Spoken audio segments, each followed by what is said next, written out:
നിലമ്പൂർ ഉപതെരഞ്ഞെടുപ്പിൽ UDF-നെ പിന്തുണയ്ക്കാനുള്ള വെൽഫെയർ പാർട്ടിയുടെ തീരുമാനത്തിന് എതിരെ കത്തോലിക്ക കോൺഗ്രസ് താമരശ്ശേരി രൂപത മതേതര ജനാധിപത്യത്തോടുള്ള വെല്ലുവിളിയും അവസരവാദ രാഷ്ട്രീയവുമെന്ന് കത്തോലിക്ക കോൺഗ്രസ് കുറ്റപ്പെടുത്തി. ഇത്തരം നീക്കങ്ങൾ ദൂരവ്യാപക പ്രത്യാഘാതം ഉണ്ടാക്കും എന്നാണ് വിമർശനം. മിഥില ബാലൻ ഇപ്പോൾ വിവരങ്ങളുമായി ചേരുന്നുണ്ട് കോഴിക്കോട് നിന്ന്. മിഥില, എന്താണ് വിമർശനം അവരുടെ?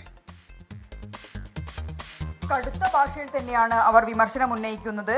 മതേതര ജനാധിപത്യത്തോടുള്ള വെല്ലുവിളിയാണ്, അവസരവാദ രാഷ്ട്രീയമാണ്, ജനാധിപത്യ സംസ്കാരത്തിന് തന്നെയാണ് ഇപ്പോൾ നിലവിൽ സ്വീകരിച്ചിരിക്കുന്ന ഈ കൂട്ടുകെട്ട് എന്ന ഒരു വിമർശനം ഉന്നയിക്കുന്നു. മാത്രമല്ല, കൃത്യമായ ഒരു മുന്നറിയിപ്പ് നൽകുന്നു. ദൂരവ്യാപക പ്രത്യാഘാതം ഈ കൂട്ടുകെട്ട് ഉണ്ടാക്കുമെന്ന ഒരു മുന്നറിയിപ്പ് കൂടി കത്തോലിക്ക കോൺഗ്രസ് നൽകുന്നുണ്ട്. രാഷ്ട്രീയ ആത്മഹത്യയാണ് ഇപ്പോൾ ഈ ഒരു കൂട്ടുകെട്ടിലൂടെ ഉണ്ടായിരിക്കുന്നത്.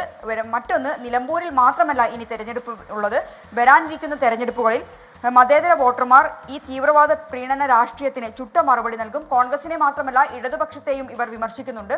വോട്ടിനു വേണ്ടി മതേതര മൂല്യങ്ങൾ ബലി കൊടുക്കുന്നു. ആ ഒരു നിലപാടിൽ നിന്നും ഇരു മുന്നണികളും പിന്നോട്ട് പോകണമെന്നും ആവശ്യപ്പെടുന്നുണ്ട്. ഉന്മേഷ്. ശരി മിഥില ബാലനാണ് കോഴിക്കോട് നിന്ന് വിവരങ്ങൾ നൽകിയത്.